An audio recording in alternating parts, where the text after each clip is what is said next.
Welcome back to normal baseball. The Rays are still undefeated, and the standings are looking a little wacky. Let's talk about it.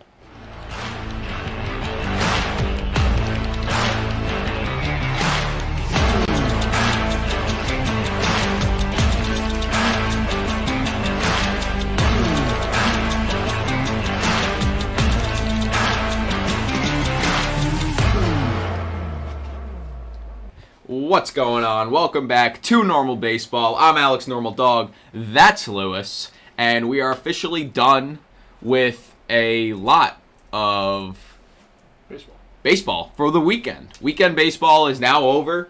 We saw a lot of fun series. We saw a lot of kind of boring series. A lot of storylines going on right now. Couple injuries that are beyond sad. And we're here to talk about it all. So, we're just going to get right into it. Lewis, did you have fun watching baseball this weekend? Does the sun rise every day? Of course I had fun watching baseball this weekend. Could not have asked for, honestly, anything more out of this weekend worth of baseball. We got a lot of fun matchups that we got to watch. A lot of fun, little duels. And a lot of stuff that we're going to be talking about in this episode. Yeah, certainly a lot happened. And we are here to kind of recap it all. So, wow. I just kind of lost my footing there. My fault. So, first of all, today was Sunday. A lot of day games going on. But that wasn't the case for the entire week. In fact, almost every night, Friday, Saturday, and Sunday, I think every night, the prime time game was the Braves versus the Padres. Braves and the Padres played a 3-game matchup this weekend. And I believe the Padres wound up winning that series. They won today 10-2. They won yesterday 4-1, and they won on Friday. They lost actually on an Orlando Arcia walk-off single. Yeah. It was a very fun series. We got to kind of see two teams that were kind of said to be the teams. Definitely could have be considered an NLCS matchup. In the future, looking ahead to October and playoff baseball, these two teams have certainly been built in a way that we could be talking about this series in October saying these teams were not ready. These teams didn't have everybody. Obviously the Padres are missing Fernando Tatis Jr. Would this series have been a different outcome had Fernando been in this series? And it will be something that we might find out come October in the NLCS, NLDS, or hell, God forbid, the wild card. Yeah, for the Padres, I mean, like you said, them missing Fernando Tatis Jr. has been not great for them this season. They've started out 4-4 currently this season, so it's been a little bit of a rough start. Nando cannot play until April 20th, which we are quickly approaching, so we will be seeing him by the end of, not this week, but next week. So very, very soon. And it's weird because he's playing in the minor leagues right now. He's in AAA, El Paso, playing games, which a lot of people are arguing, how is that fair? He's suspended from Major League Baseball, but he can just play in the minors for now. Yeah. It does... I'll be honest, it does seem a little weird. Like, that's not really something I've heard of all that much. But I guess it makes sense. He was suspended from Major League Baseball, not minor league baseball. Yeah. So, we'll talk about the series a little bit more because the Braves and Padres, as we just mentioned, played a 3-game series. First off, let's just say, great series. Without a shadow of a doubt. Was one of the better series this entire week. Oh, that fan was on the whole time. Wow. Yeah, good idea to shut it off.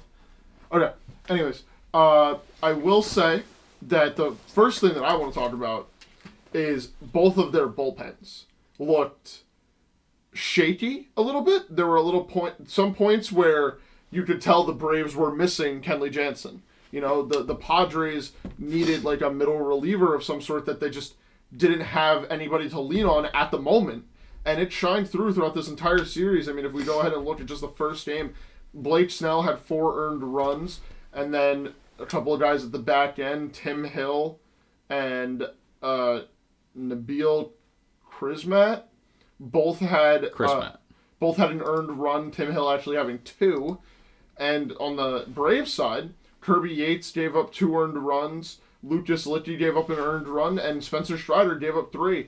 And I think that's just because these guys are playing very high-intensity baseball so early into the season. If this series would have taken place in late August, we could be talking about one of the greatest and closest 3-game sets this season. I mean, if you look at, yes, based on intensity, I would agree, especially with that first game walk-off. Yeah. And, the second game was even close at the end. The Braves got a couple runners on. They had the tying run up to the plate against Josh Hader. It was Orlando Arcia who walked off the night before, but he was quickly shut down. Extremely quickly. But then today's game wasn't really close. Padres won 10-2. So if you're talking about an August matchup, yes, I think the intensity would have been even higher. And I think this is something that you just kind of like, season started. Now this feels like some of the most intense baseball you've played, which is true. It's the most intense baseball they played in a while. But I feel like just putting them right into that is a little crazy. But they're professional baseball players. I'm sure they were fine in the moment. I'm sure everything was all right. But the Braves wound up losing a couple games, which was not up to this point was not something they were familiar with, as before they were 6-2 heading into the series, and now they're 6-4. So Braves lost a couple games, but they're still looking good overall. And I said the Padres were 4-4 earlier. I apologize. They're 6-4.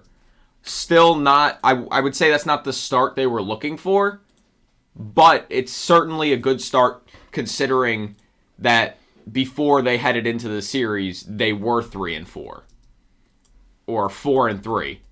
After game 1, they were 4-4, 508 games into the season. That is certainly not what they expected, and that's not what Padres fans were looking for with this kind of team. I will say, however, Michael Wacha, my God, what a dude. Yesterday, Michael Wacha came, I want to say, out of nowhere. His first start was good too, don't get me wrong. But yesterday, Michael Wacha went 7 innings against this he went 6 innings against this Braves lineup, gave up just 2 hits, no earned runs, struck out 10, and only walked 1. Michael Wacha, underrated pickup for the Braves this offseason. Certainly. Or for the Padres this offseason. Yeah, and for anyone who has not had the opportunity to watch a Braves game this season, whether it have been this series or prior, just know this Braves lineup, it's not easy to strike out one guy, let alone 10 of them. So just goes to show you how good Michael Wacha still is and will continue to be, hopefully, if he stays on this trajectory for the season, because the Padres are going to need like that 4 or 5 guy to really step up to the plate, especially against these better teams like the Padres. Like the Padres. It's not the Padres. Like the Braves. What just happened? You all right? Yeah, I don't know why I thought Michael Wacha was on the Braves for a second, although I knew that he wasn't. That's okay. On me. Okay. Josh Hader looked good in this series. Like I said, he struck out the side in his save. And Josh Hader has 3 saves on the season already through these first 10 games. So it's certainly going to be a fun season for the Padres. I think, like you said, their bullpens might have been a little shaky, but not really on the Padres side. The only kind of shaky thing was that first game. Or was it the first? It was the second game? When did the Braves... My bad. This was a 4-game series. Yes. It was the first game of the series that their bullpen was a little shaky, and the Padres won all 3 games after that, so they were just fine after that, is what I'm trying to say. Mm-hmm. There were a couple iffy moments, but they got it done. And at the end of the day, that's what matters. So, what are you doing? And the Padres are going to need to be doing good because they are in the NL West, which is going to be a lot more of a competitive division than we thought, not just between the Braves and the Dodgers, or rather, not just between the Padres and the Dodgers, because the Diamondbacks are currently leading that division.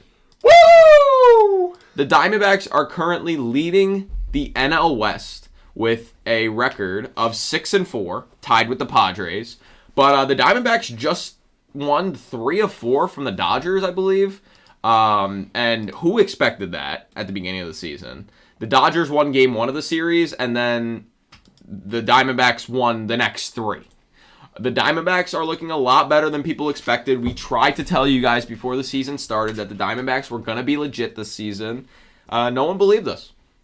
Yes, we are 10 games into the season, so we don't want to speak too prematurely, but that's what this episode is, The early season episodes, it's hard not to just speak on premature vibes and how we think these teams are going to be playing based on how they're playing in the early season. Yes, of course. Do I think a lot of this can change? Yes, of course. But I think the Diamondbacks are going to be a lot more pesky, and they're going to be fighting for a spot up in the NL West for a majority of the season, if not the entire season.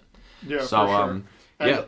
Let's just get it out there right now. The Diamondbacks, like Alex mentioned, did take 3 of 4. One of those wins being against Kershaw, another one against Syndergaard, and the final one against Michael Grove. So not running into their 1 and 2, in all honesty, of Dustin May and Julio Urias is a lucky break for the Diamondbacks.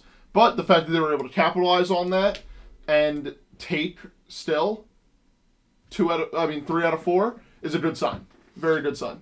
Yeah, Grove gave up 9 earned runs today in just 3 1/3 innings pitched. That's not easy to do. Yeah, it's better than you can do. Okay. But yeah, the Diamondbacks certainly are legit. I've been Drew Jameson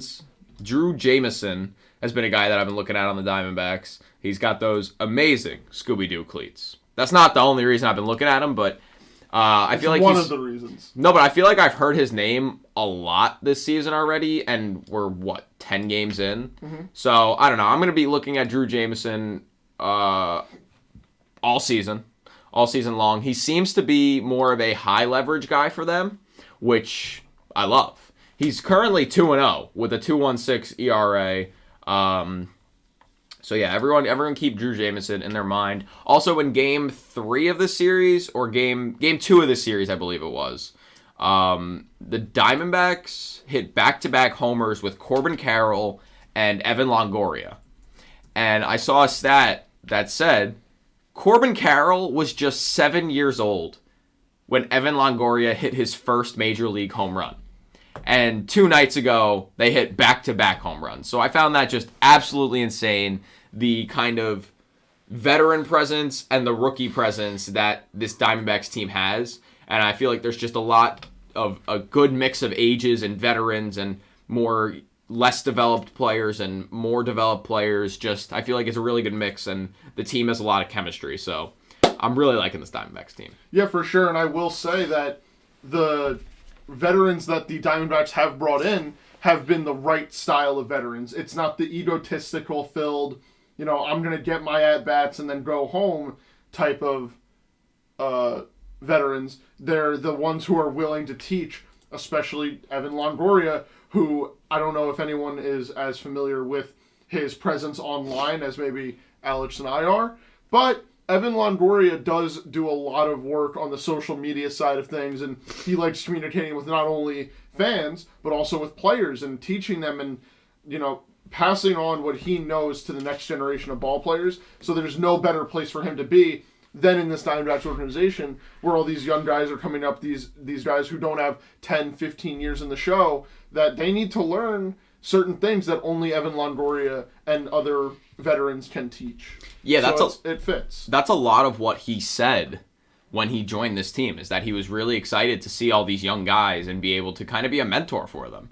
So I love that. It's hard not to love that. So like we said, the NL West may turn out to be a lot different than a lot of people thought it would be prior to the season. Yeah, give me a Padres first place, Diamondback second place. And Rockies third, baby. Okay, Rockies. Go Rocks. Wow. Yeah, I mean, the Rockies, what are the Rockies now? They are 4-6. They exist. So, they exist. Yeah. They are a team in Major League Baseball. They are one of the 30 teams there. But in all seriousness, it's going to be a lot of fun to watch that division play out, especially if the Diamondbacks are going to be able to take 3 or 4 from the Dodgers.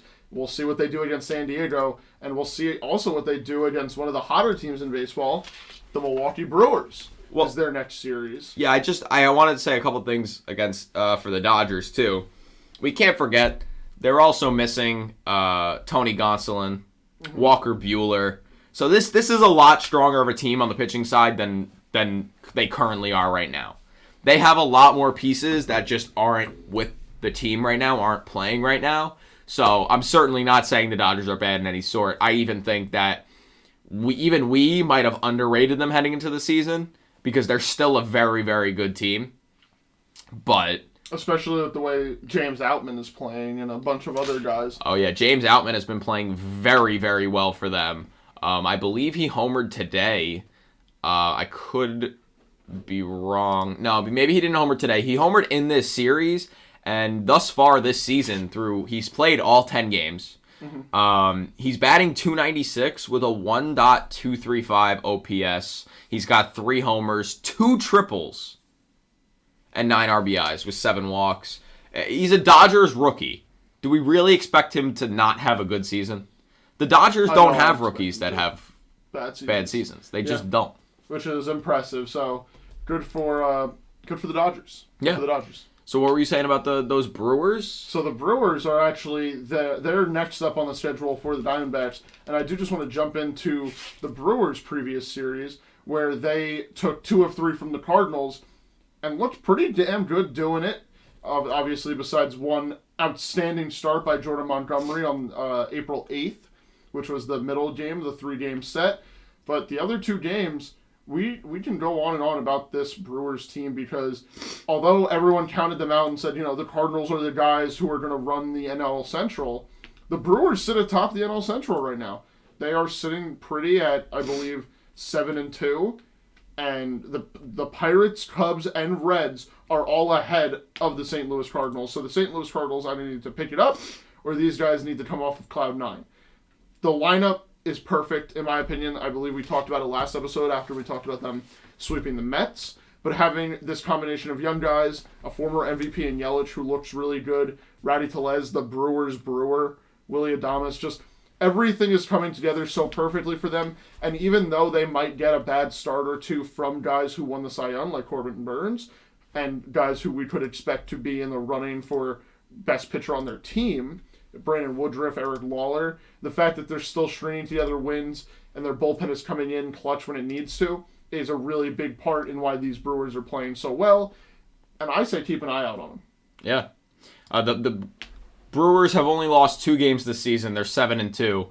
The only games they've lost were on opening day and on Saturday night to Jordan Montgomery, who gave them the absolute work, if I'm being honest. Diced them. 7 innings pitched, 9 strikeouts, just 3 hits, no earned runs. So the 2 games they lost, were kind of less important games solely based on the fact that, well, 1 is opening day. You still got the whole season in front of you. And 2, 1, you got absolutely blanked by Jordan Montgomery, but at that point, you're still sitting pretty at 6-2, and then you win the next day. You're 7-2. You're sitting atop the NL Central.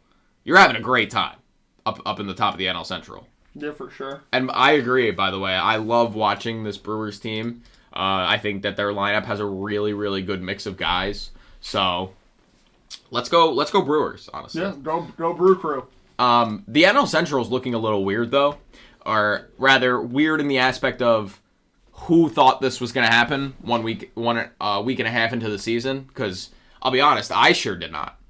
The NL Central currently, you have the Brewers with a 7-2 record. And then in second place, you have the Pittsburgh Pirates with a 6-3 record. Just taking 2 of 3 from the Chicago White Sox. And who would have thought? Who would have thunk? Who would have tunk?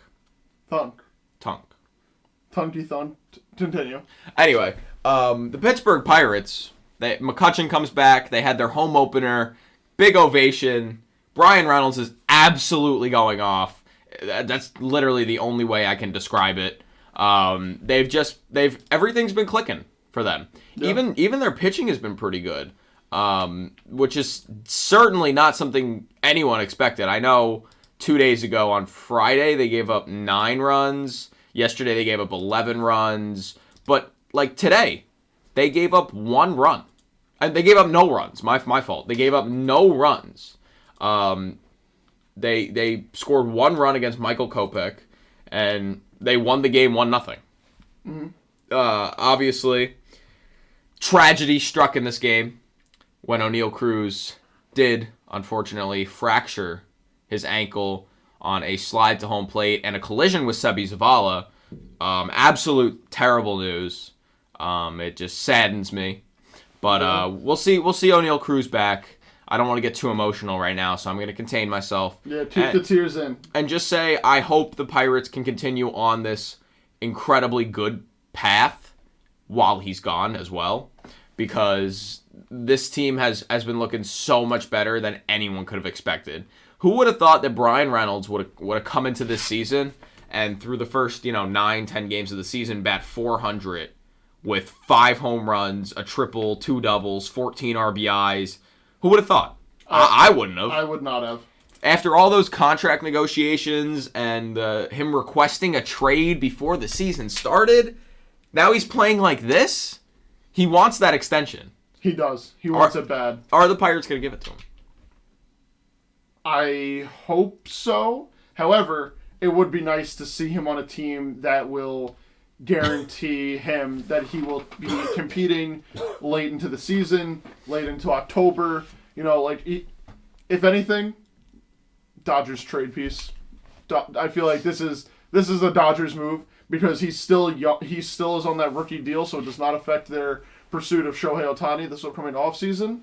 But would not surprise me if the Dodgers at the trade deadline paid whatever it took to get Brian Reynolds. We've seen them do it with Scherzer and Trey. We've seen them do it with plenty of other guys throughout the history of the Dodgers organization. It would not surprise me. Yeah, but I mean, if he continues to play like this, earn his money, there's a chance they don't trade him. I don't know how. It's not so much how much the Pirates want to keep him. It's how much are the Pirates willing to spend to keep him.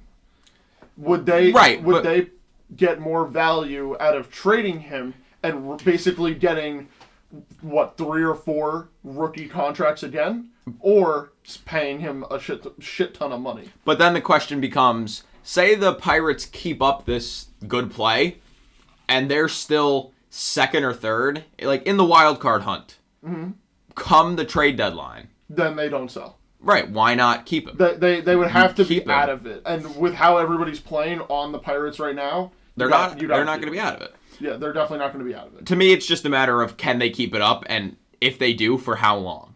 Yeah. Because that is pretty much what decides Brian Reynolds being traded or not. Well, if you want to talk about things that decide the fate of the Pirates, they play the Astros in their next series. And the Astros have really come out struggling. Like, really, really struggling. They split 2 of 4 with the White Sox, including losing their home opener. They lost a series to the Detroit Tigers. And then today, they wrapped up a series against the Minnesota Twins. Avoid getting swept, but still lost 2 out of 3 to the Twins. Astros, 4-6 through the first 10 games. 3rd in the AL West. I mean, how confident are you in the Astros to say that maybe they can go on and maybe turn it around? Or do you think that this World Series hangover is getting a little bit too far into the season now? I'm not worried. They're the Astros. They've made, 5 of the last 7 World Series. They're an incredibly good team. They're a dynasty, dare I say, with Bregman, Altuve in that core. So Altuve obviously being out with that thumb injury from the WBC is a big part of why I think they're starting this slow and this bad. But again, we're 10 games into the season, and I don't think I'm worried for them at all. They won today, which is a really good sign. Imagine them being 3-7 to start the season. Now they're 4-6, which, doesn't look too much better, but I think being 3-7, if they lost today, would have been very, very bad. They're heading into a series with the Pirates, and yes, the Pirates are hot right now, but it's not at all. It's fair to say, and it's true, that the Astros have a better roster on paper than the Pirates. So they have the utilities to beat the Pirates, even when they're playing this good. I think if they come out this week and sweep the Pirates, or even win the series, I think that turns the momentum entirely around, and I think they'll continue to be dominant through the rest of the season. Because this is what it is with the Astros. They'll have one good series, and they will not look back. They will just continue They'll roll the snowball. They will continue to have dominant series after dominant series after dominant series. They might have a couple of iffy plays and moments within them, but from their first dominant series forward, they will just continue to dominate. That's kind of how I'm thinking of it, and I think that's how it's going to happen.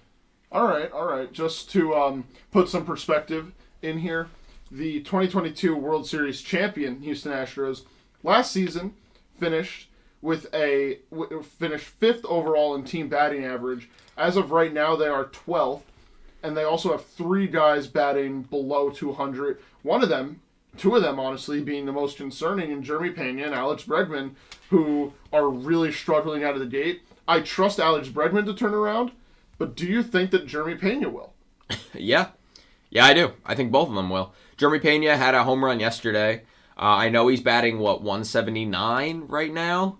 I believe so. But I'm not too worried about Jeremy Pena. I think it's just start to the season struggles, and I think what really does make up for it is the fact that, Yordan, Jose Abreu, Kyle Tucker, even Mauricio Dubon has started really good. Just some of their other main guys are starting really good this season. So I think that kind of allows him to have a slower start, and I think he'll slowly get there. Okay, and of course we do always have to say every time that we talk about the Astros, not having the heart and soul of your organization in Jose Altuve I mentioned that, yeah. is really, really hard. So I will say that I do think that when Altuve comes back, we're going to be looking at an entirely new Astros team, and I hope that holds true, because this team does need to turn it around, because you cannot go losing 2 out of 3, 3 out of 4, or splitting series with teams that, before the season, I guarantee you, there were people that were betting the Astros to start out 10-0. Yeah, maybe. Because they played the White Sox, the Tigers, and Minnesota.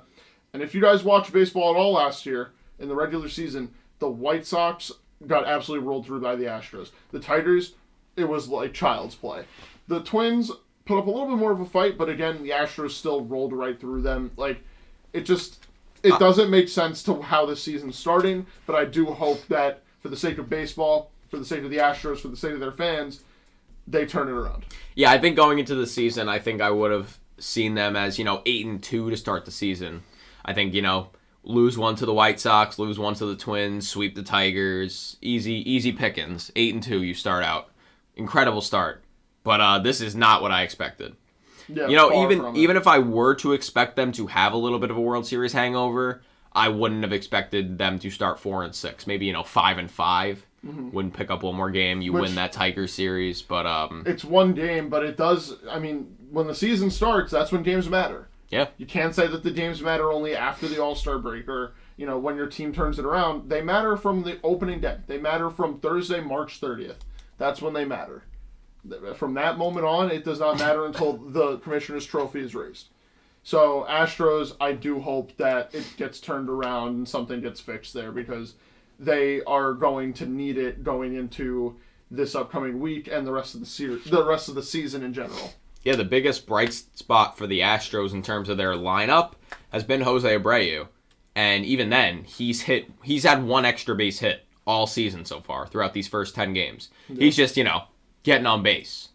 It's more of the fact of they're not driving him in that much. Mm-hmm. So, I don't know. Astros, figure it out. You have a lot of time. It's a marathon, not a sprint. Obviously, we know that. If they were a football team, this would be a lot more of an issue being 4-6 at this point. But they're not, luckily. Same record as the Marlins. They're both going to turn it around. They're going to meet in the World Series. So, Marlins, they won one against the Mets. Yeah, they did. I'm proud of them. They did. Brian De La Cruz carried them to a win. Marlins? Well, Marlins, Astros, same record. I mean, they're basically the same team. Sandy Alcantara, however you want to say it, is dominant. We already talked about him. Yeah. But the Mets did take 2 of 3 in this series. It was their opening day on Friday, and and it was a little bit back and forth at the beginning. Not necessarily back and forth, but it was a close game. And then in the bottom of the 8th, they completely broke it open. Francisco Lindor hit a home run, then Pete Alonso hit a home run. They went back-to-back and broke it open. Tyler McGill looked really good for them.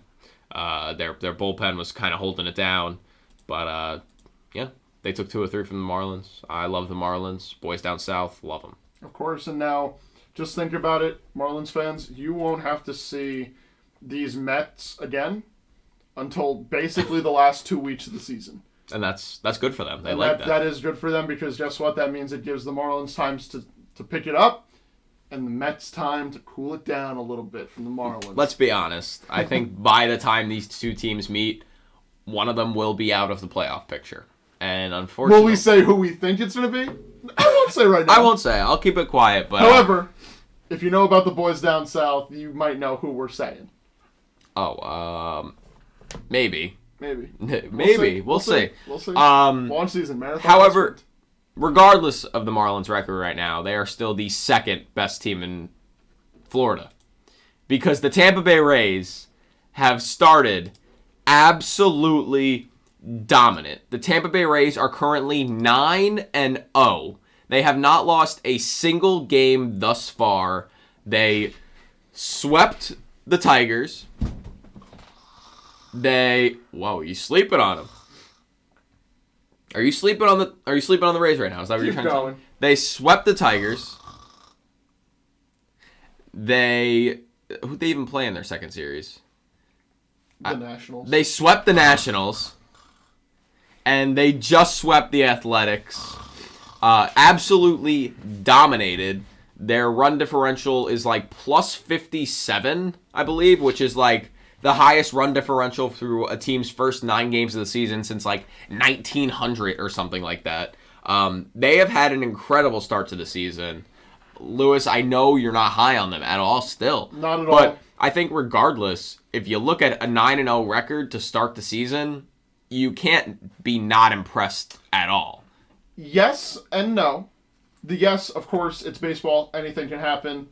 However, when your first 9 games are against teams that are simply like known that they're not going to be good, it's kind of a little fraudulent, but you do also have to say, again, it's baseball. I think that, especially with their next series, the Tampa Bay Rays' next series, being the Red Sox, and then they finally go play the Blue Jays, which is a team that people see as World Series contenders, then we'll kind of see which direction they go, because that 9-0 is going to be hard to make up no matter what when you're talking about the standings of the American League East. But if the Rays are not as serious as their first 9 games show, then that that difference in games could be a lot easier to make up than we might think. Yeah, you say the Blue Jays series. I agree, but I even think this Red Sox series is pretty important. The Red Sox have come out, they're 5-4 right now. It wouldn't surprise me, though, if they swept the Red Sox, too. It wouldn't surprise me, but I certainly... It would kind of surprise me. I think the Red Sox could very well run into at least one win in this series. They could, but also they couldn't, Considering how they've started, they're on a 3-game win streak now. They're 5-4. They went from 2-4 to 5-4. I don't know. I expect them to put up a very good fight against the Rays. As do I. However, I like I said, it's baseball. Anything can happen on any given day. It would not surprise me if Boston got swept, but I would be all for Boston kind of putting the Rays back down from Cloud 9, this world where they just cannot lose type of thing. Just win one game. Please, Red Sox. And that's not me being anti-Rays. That's more of the Rays and people who claim to be fans of them, which they don't really exist.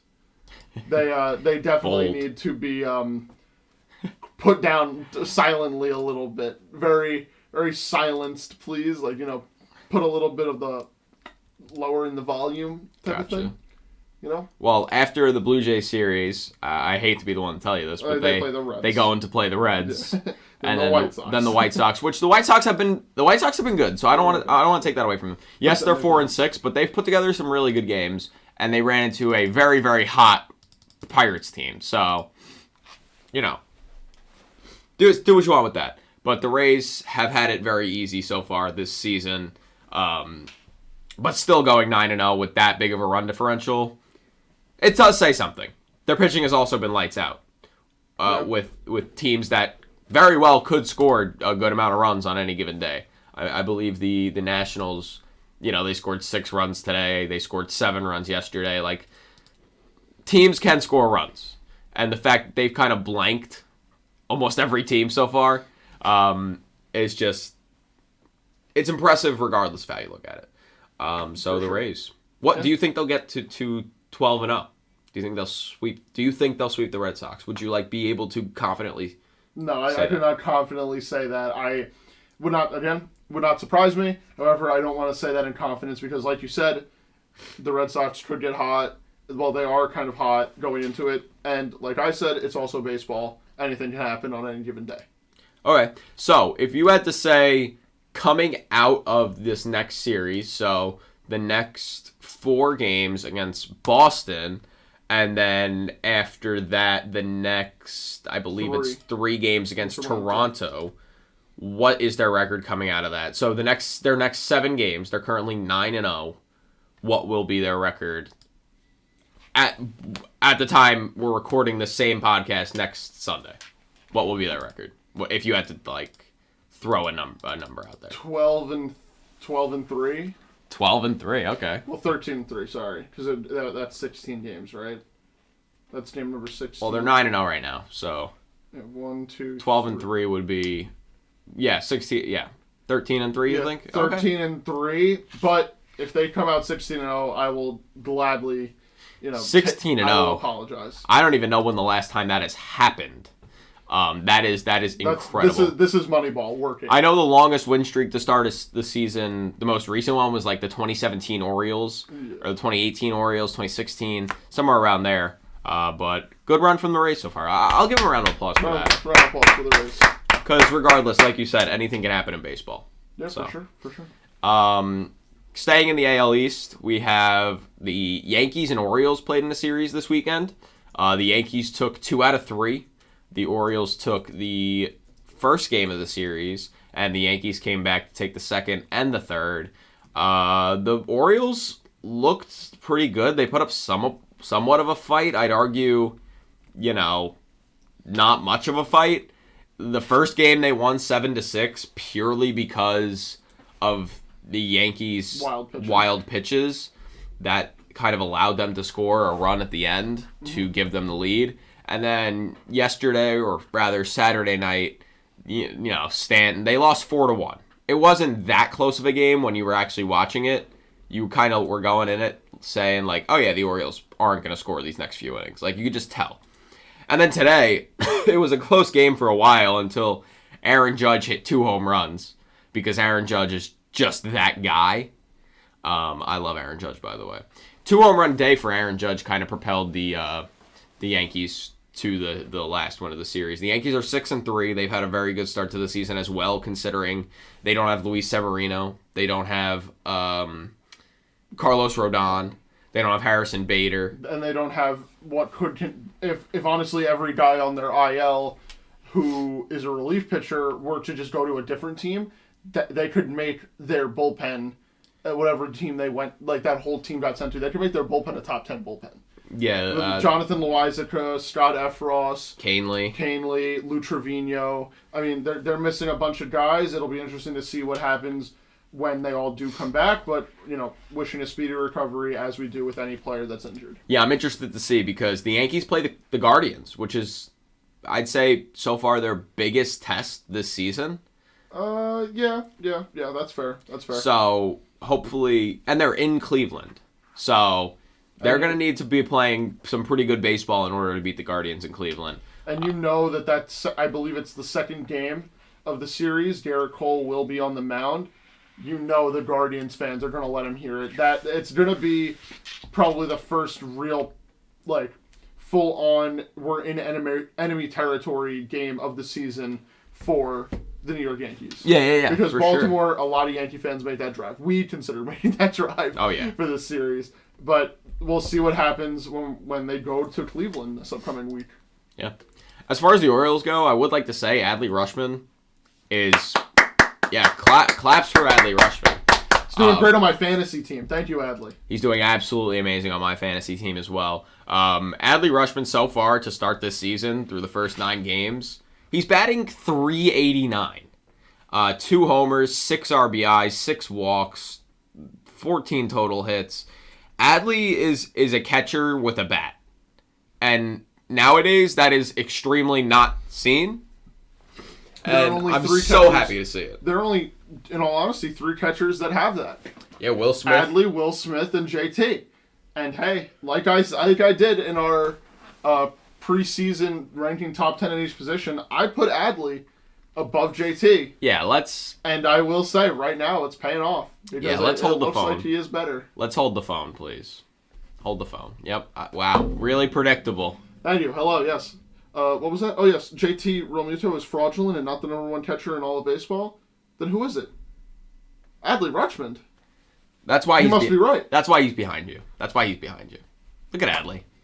But anyway, Adley Rutschman has been incredible. I think there was some doubt from some people. I'm not saying from you. I'm not saying from me. But from some people that, last season he just had a good year when he was playing. And we have to see him do it again. He's doing it again so far. He has been absolutely amazing, and it's amazing to watch. The Orioles may be 4-5, but with the way Adley Rutschman is playing, it doesn't even seem like it. He's had a 5-hit game and a 4-hit game already this season. And just to jump really far into the future, if Adley stays on this trajectory, we might be looking at one of the biggest paydays for a catcher in baseball history. Oh yeah, in the next couple years. Yeah, definitely not this season, definitely not next season, but looking way far ahead, we will be talking about Adley Rutschman getting one of the biggest paydays, or the biggest payday for a catcher in league history. You gonna sneeze? He's gonna sneeze? Where'd it go? So that's what we're looking at. I will be interested to see how the Yankees, like I said earlier, handle this series.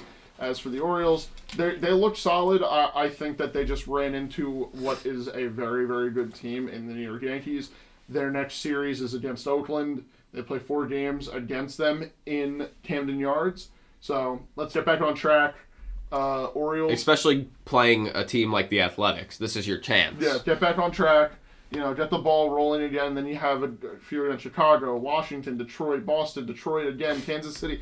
There's a good chance that we talk about the Orioles going on this hot streak of maybe not winning, 20 games in a row, or that's over dramatic, but 20 games in a row. Oh my God! Going on this hot streak of maybe not winning 10 games in a row, but could definitely come out of their next 10 games 8-2, and I don't think I would be surprised. I don't think you would be surprised either. Not even mentioned, Adam Frazier has been a big part of this team already. A lot of people said, you're getting Adam Frazier? Why? That's a boring pickup. That's not fun. Hey, through the first 9 games of the season, yes, it's the first 9 games of the season, he's got a .974 OPS. So let's just calm down. Hold the phone. And say, Adam Frazier, let's give him a chance. If he can continue to, if he can even have close to an 800 OPS this season, that is a hell of a pickup. So I think the Orioles may have something in Adam Frazier here. If he can, obviously he's not going to have a .974 OPS by the end of the season, but even if he has anywhere close to an 800 OPS or above, that's solid. That's an incredible pickup, especially because you're getting him on a very small deal, I believe. I don't think they're paying him much at all. I think it's $8 million for the year. Yeah, so I like the Adam Frazier pickup so far. For sure. It's working. So Go Orioles. Let's go Orioles. Birdland Unite. Birdland Unite, yeah. Another bird team that played a pretty big series was the Blue Jays. Yeah. The Blue Jays played the Angels this weekend. So they started, obviously, on Friday in the Angels home opener, which was certainly was a baseball game that was played. It was an Angels baseball game, I can confirm. It was a funny game, I'd argue, because the Angels only got 3 total hits in the game. And they came from Mike Trout and Shohei Ohtani. And they lost the game 4-3. It's the most Angels game you'll probably ever see in your entire life. How do your 2-star hitters, one of them goes 1 for 4, yes, but with a home run. A 3-run home run. A 2-run home run. Oh, 2-run, my apologies. And your other star player go 2 for 4, and you still lose the game because those are the only people that did anything in your entire lineup. Absolutely amazes me. The Blue Jays won the first game of the series, and then the Blue Jays lost the next game. And what? They lost it 9-5. They lost 9-5, so it was actually a pretty convincing win for the Angels. They had a very good time that night. Shohei Ohtani, Luis Rengifo, Mike Trout homered again. All against Jose Barrios. Yeah, it was kind of a gimme game, so I wouldn't say too much if I'm the Angels. You know, Jose Barrios gave up 6 runs total. Yeah. Only 4 of them earned, but still 6 runs. So I wouldn't be saying too much, but that is the only game the Angels won because today they lost a incredible game. I will say an incredible game, back and forth game. They lost in 10 innings. They lost 12-11. It was a fun, close game, but they could not pull out on top. So, I don't know. Matt Chapman has been incredible for the Blue Jays. I will say that. The Blue Jays are currently 6-4, and Matt Chapman has started the season batting .475 with 7 doubles, 2 home runs, and 14 RBIs. Matt Chapman has been one of these guys who the last few seasons we've been saying, this guy's batting average is incredibly low. You know, like this guy is batting .210. This guy's batted .230 last year. Well, he's come out of the box and he's hitting almost .500. Yeah. And he's leading the league in doubles. He's leading baseball in doubles. He is just making contact. He is having a fun time. Matt Chapman, I was like, you know, all of the big, name some big third basemen in baseball right now. Like all-star caliber third baseman in baseball. Nolan Arenado. Paid. Manny Machado. Paid. DJ LeMahieu. Paid and locked up. Josh Donaldson. Okay, come on. That's the big names. Okay, so Manny Machado, paid and locked up. Yep. Rafael Devers, paid and locked up. Nolan Arenado, paid and locked up. Who else do we have? Dare I say Anthony Rendon. Alex Bregman, Anthony Rendon. Anthony Rendon, paid and locked up. Alex Bregman, paid and locked up. Jose Ramirez. Jose Ramirez, paid and locked up. A lot of the big-name third basemen are off the market, and they will continue to be off the market for a long time. Matt Chapman is a free agent after this season. He's playing for bread. He's playing for money. And at the end of the season, if he puts together a very good season, dare I say an all-star season, he's going to be in for a big payday. Because it's not like he's an old player. He's how old is he? I couldn't tell you how old he is right off my dome. You want to take a guess? What is he, 30? He is, yes, 30. He's 30. He could be in for a big payday if he has a good season this year. Considering the third base market, you have to look at the third base market. There aren't that many good third basemen out there anymore. Right. You know? Yeah, the big names are all off, and if this guy has a really good season, he's going to get a lot of money from a team. Yeah, I can see it. And as for the rest of the Blue Jays, obviously, we just talked about Matt Chapman and him batting nearly .500. They also have 4 other guys who are batting over .300. One of them being, an MVP candidate, honestly, to start the year, Vladimir Guerrero Jr. Everyone, it's hard not to think that this guy is going to be an MVP candidate. He's batting .439 on the season with an OPS of 1.120. He's back. He is back. Another guy who we can honestly say is a staple of the Blue Jays organization, Bo Bichette, who's batting .362 with just under a 1. OPS at .996. Looks really good so far. And the 2 guys who are also up there, the 2 newcomers. Kevin Kiermaier out in center field is batting .400. Looks really, really good. As well as Dalton Varsho out in left field, right field, center field, wherever the hell they play him that day, basically. He's batting .306. He's looking good. He has a steal, too, which is pretty cool. That top 5 of the Blue Jays lineup right now is looking solid. considering that George Springer is getting a little bit of a slow start. Kevin Biggio is getting a little bit of a slow start. Santiago Espinal getting a little bit of a slow start. They're definitely missing some key pieces, especially Alejandro Kirk, who has had the biggest fall off so far. Hopefully he gets it back on track. But if everything clicks for this Toronto Blue Jays team, then we're talking about a serious contender, not only in the American League East, but in the American League in general, and could win a World Series. I agree with everything you just said, with the exception of, I think in terms of career, Kevin Biggio's having a hell of a start. In terms of his career numbers, he's batting 176 to start the season. Comparatively, he's on trajectory to bat at least 200 this season, which is, all you can really ask for from Kevin Biggio. So very, very big stuff from Kevin Biggio this season. He's got 3 hits on the season. One of them being a home run. It was a nuke. If he continues to, 33% of his hits are home runs, he's in for a good 4 home run season. I'm sorry. I love Kevin Biggio. Go Kevin Biggio. Go Blue Jays. This team is a lot of fun to watch. In all honesty, I will say they are very fun to watch. They're so much fun to watch, and Kevin Biggio, part of it is just amazing. I just have to cut on Kevin Biggio. You know that. But they are very fun to watch. I think Vladdy could be a sneaky MVP candidate this season. You can't even say sneaky. I don't think that you can say the word sneaky. After going from second behind Shohei Ohtani in 21. To last year, he wasn't even in the conversation at all. Well, once he comes back, he wasn't. Once he comes back up, I feel like not many people are going to notice because Judge is going to be having another good season. Ohtani's going to be having an Ohtani season. Yeah, he's going to be right up there, and I feel Kevin Biggio's going to have a Kevin Biggio season. Yeah, batting 200. But I feel like Vladdy might go a little under the radar to non-Blue Jays fans.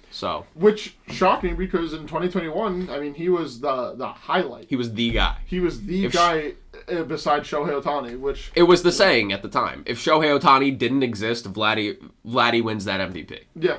And, Vladdy just saw Shohei get beat out by a rival in their division, by Aaron Judge, or Arson Judge, however you want to refer to him. So maybe that's a little bit extra motivation for Vladdy. It's possible. Saying, hey, it's possible. Let me show everybody that I can win the MVP, even if this guy is pitching to a below 2 ERA and hitting 35 bombs. Hey, let's see it. Yeah. Let's see it. I would love to see it. The Blue Jays make their home opener on Tuesday against the Tigers. Yeah, their new stadium. Not new stadium, but renovated stadium. It looks amazing. I haven't even seen it yet. So, a little bit of description. In the outfield, if you've ever watched a Blue Jays game, in both the left field and right field, there are bullpens that are they're on field level. Now they're elevated to the crowd level, so there's no more just emptiness, space, and wells. They put in new bleachers within left center field, right center field. They've added a new bar out in center field. They've renovated it to make it more like a baseball stadium and less like a warehouse that has seats in it and a grass field. That's the old way that I did describe the Rogers Center, which I will admit, a little bit disrespectful because it was a beautiful stadium beforehand, but really filling in all the gaps, fixing everything and shaping everything up and really giving the fans a better experience when they're sitting in the outfield is going to be a lot of fun for the Blue Jays and their fans. Oh, yeah. And they also brought the walls in. Let's not forget that. They brought the walls in. We love when they bring the walls in. And especially with those big walls that are all throughout the Rogers Center, it's going to help not only the Blue Jays, but their opponents. Hopefully the Blue Jays can benefit from it a little bit more, considering that they play half their games there. Yeah, I'm looking forward to seeing this these new stadium renovations because I love when teams, change parts of their stadium without, getting a new stadium. Yeah. Like what the Mets did with their Jumbotron. I saw it. What the Orioles did with Camden. Yeah, that wall. I saw the Mets Jumbotron with my own 2 eyes, and man, it is ginormous. There were a lot of technical difficulties with the Jumbotron. When you were at the game. Yes. Players' names weren't going off the screen, and there was just 50 things on the screen at once. Also, I believe some interns getting fired. The one in right field at one point just had a buffering logo. Not logo, but buffering thing. The circle going around on a black screen, and then it just went black for the rest of the game. Fair enough. So, if you're going to do stadium renovations, So Get them under control. I agree. Now the big question: do you think that screen could fit somewhere here in the studio? Yeah, I think we should. I think we should inquire. Ask. Yeah. Yeah. I think it's doable. Yeah, it definitely right in the opposite corner. It will look good. Yeah, it's not that big. Yeah, It's giant. It's giant. It's fun. It's cool. Yeah, it's hard to miss. Cohen did it right in the last 2 years when we're talking about the stadium renovations. Adding all the LED screens, now putting in this giant new screen. As long as they get all the issues that you were saying were there fixed, then it's just going to be that much more fun to go to Citi Field. I could only imagine being a hitter in Citi Field, and you normally you look up, you show yourself on the jumbotron. This you're looking up and you look like the giant from Jack and the Beanstalk. It's like, how long do you think until we get a player on the Mets probably who makes their headshot photo different, like a sort of woo, like to look down. There's some weird at the stand. There's a few weird headshot photos. Like they're using action shots, not just like the photo day shots. So, whatever. Mets new jumbotron. It's very funny to make the joke. Oh yeah, you see the new jumbotron? You're like, oh no, what jumbotron? Stuff like that. It can be seen from low Earth orbit and any satellite imaging. Really. It's a giant one. Stadium renovations are always fun. Yeah, I'm looking forward to getting out there myself at some point this season. Yeah, I mean the Padres are coming to New York to play the Mets this week. That is going to be a fun series. I really wish I could go. Considering the Mets, they're 500 right now. Yeah. So they're looking to, improve on that. For sure. This week against the Padres. Yeah, but one bright spot of the Mets is Kodai Senga, who just continues to show how good he really is. They have a lot more than just that one bright spot. Oh, yeah. But yes, that is one of the bright spots. Yes. Is Kodai Senga improved to 2-0 in the season, which I don't know how much you care about wins, but it does say something about a pitcher that they are able to leave the game knowing that their team is going to win the game. It's important, to pitch to a low scorer or no scoring game. He looked really good in the Mets home opener. Got a massive standing ovation from the crowd on his departure. Proud of Kodai Senga and the Mets for making the right signing, because this rotation, especially since they're missing Verlander still, is going to need somebody to step up to the plate, and right now Senga is that guy. Yeah, Senga had a very fun start. Did you give the stats to his start? I did not. People need to know. People do need to know. So Senga, in just his second start as a Met, he faced the Marlins once again, who he faced the first time he started. He had 8 strikeouts against them in his first encounter. This time he had 6 strikeouts, 3 walks, 1 earned run, and it was off a home run. 6 innings pitched, just 3 hits. Senga looked really, really good. We always say the 1 homer to Jazz was the only blemish on his start, honestly. Chaz Gislam. No? No.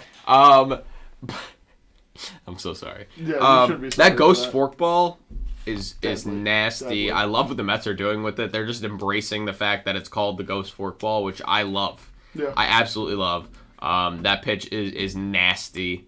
It's going to be used a lot this season to his advantage, and I don't think that hitters are going to learn it all that quickly. Yeah, and it's very interesting to see a guy come over from Japan who, when pitchers especially come over from Japan, I mean, we can look at Masahiro Tanaka, we can even look at Shohei Ohtani. When they came over, it was like, oh yeah, they're ground ball pitchers, or they're a pop fly pitcher, or they're like just one sort of in play out type of pitcher.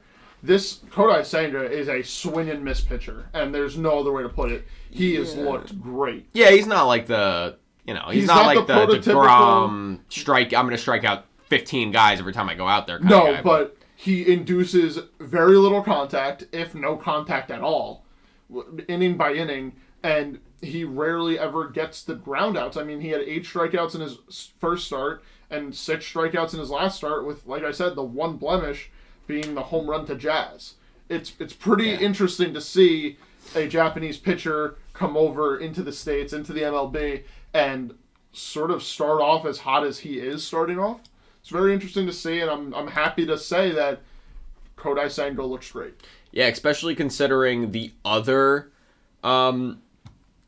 pitcher that came over from Japan this season, Shintaro Fujinami, is not having a good time thus far. on the Athletics. So far, through 2 starts, he's only pitched 6 2/3 innings, giving up 13 earned runs, having an almost 300 batting average against.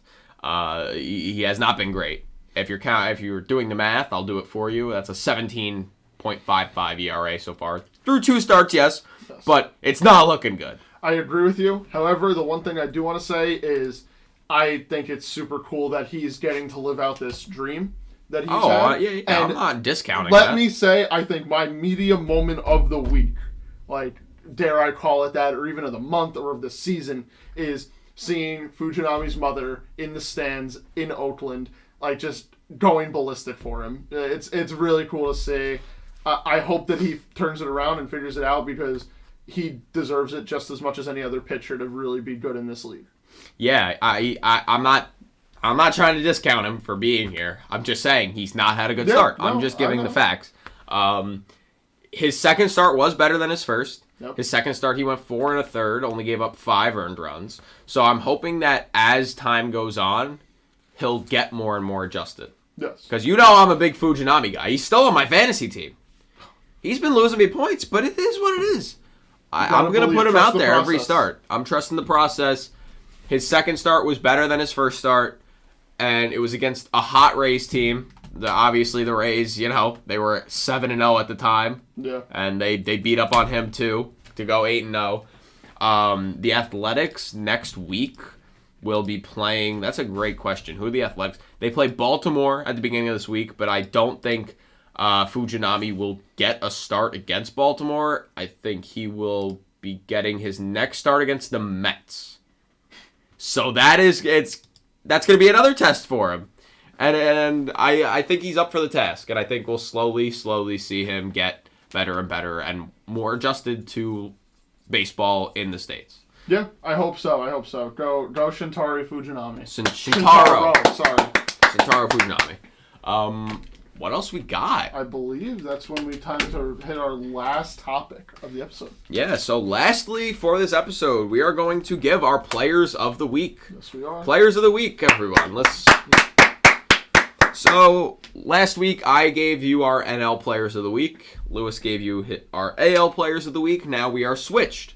Lewis is going to be giving his NL Players of the Week. I'll be giving my AL Players of the Week. Lewis, would you like to start, or would you like me to start? Go ahead and start. Kick us off. So, for your American League Players of the Week, we did one pitcher, one hitter. Let's just say that. Yes, we are doing one pitcher, one hitter. Your American League Hitter of the Week is Gleyber Torres of the New York Yankees. I was between a few dudes, but in all, Gleyber did the most, of everything. He did a little bit of everything. In 5 games, he hit a homer. He batted .571 with a 1.598 OPS. He walked in 33% of his plate appearances. He had 7 walks through 5 games. He only struck out once, which for Gleyber Torres is very, very good. 4 RBIs, but he also had 3 steals. He's one of the top stolen base leaders in baseball this season so far. And he had a 332 WRC plus through this week. So I'm giving Gleyber Torres the AL Hitter of the Week. Okay.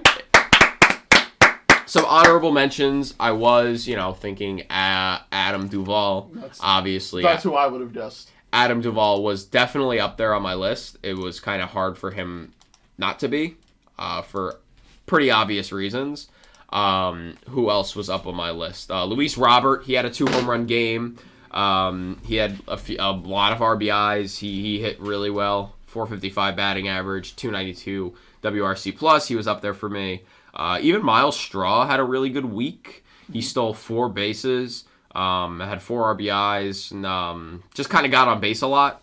But all in all, I picked Gleyber Torres because I felt he did the most of everything. It's hard not to love Gleyber. It was Gleyber Day. It is always Gleyber Day. So, do you want to give us your NL Hitter of the Week now? Yeah. I am going to the Brewers once again. Garrett Mitchell of the Milwaukee Brewers gets my NL Player of the Week, Hitter of the Week, I should say. He had 3 home runs, including a walk-off against the Mets, which we talked about earlier this week. as well as batting .333 with a 1.053 OPS, and he's looked pretty damn good doing it. So Garrett Mitchell is who I would say was the NL Player of the Week. Other guys you could talk about, Austin Riley, he looked pretty good, especially against, I believe it was the Cardinals. Yes, the Cardinals. He looked really good. What's his name? Brian Reynolds, another guy who we could talk about. I'm surprised you didn't pick Brian Reynolds. In home runs. Garrett Mitchell just is a little bit sexier of a pick for me. A little bit sexier of a pick. Love that. I'm surprised you didn't pick Brian Reynolds. Brian Reynolds. No, he was the second choice, of course, but definitely do think that Garrett Mitchell deserves more love, just because I think Brian Reynolds is going to win it more than Garrett Mitchell will this year. Okay, fair. I respect the pick. Yep. But so where'd you go for your AL Pitcher of the Week? My AL Pitcher of the Week is a guy who only pitched in one game. He is a starting pitcher, but I think his performance was enough to give him this title. Mm-hmm. It is Sonny Gray. Oh. In one start against the Astros this week, he threw 7 innings of giving up just 4 hits against the 2022 World Series champions, just 1 earned run, and he struck out 13 batters while only walking 1 batter. So I just think he had a dominant performance, and I really liked what I saw from Sonny Gray. And, career-high strikeouts against an Astros team who, yes, they've started out bad, but regardless, it's still a really, really good Astros team. And he blanked them, and the Twins won that game. Yeah. So. Yeah. All right, good pick. Very good pick. Thank you. All right, as for my NL Pitcher of the Week, I went with one of our favorites, Alex. South Beach Sandy of the Miami Marlins, Sandy Alcantara, however the hell you want to say it. Complete game shutty against the Minnesota Twins. Absolute domination, as we've come to nearly expect from Sandy. Looked great doing it. Only pitched in 1 game. However, that 1 game stood out more than anything else. Obviously, another guy who I could have thrown into this conversation, who I actually did in my mind, Josh Hader. He's looked really good out of the bullpen so far, but it's hard to deny a complete game shutout. You can't. Especially with, 3 hits, no runs, Looked amazing. Sub 2-hour game. Yeah, just... Everything about that game was really, really good. It could not have been better for Sandy on April 4th. So, let's give a round of applause to Gleyber Torres, Sonny Gray, Garrett Mitchell, and Sandy Alcantara for being the Players of the Week. Congratulations. Attaboy, guys. Will we see their names again at any time this year? If I had to guess, yes. We will see at least one of these names again at some point this year. I don't know. A lot of talent in baseball. It's a lot of fun. Okay, yeah, I agree. A lot of talent. We look forward to another fun week of baseball. We'll be back on Thursday, or I guess Friday for you guys watching. We hope you have fun watching some baseball this season. Yep. Or rather, this week. Sweet. Until we're back with you. We thank you guys for watching, listening, viewing, commenting, subscribing, sharing. If you liked it, do all those things. We would really appreciate it. We love you guys, and we will see you in the next one. Peace.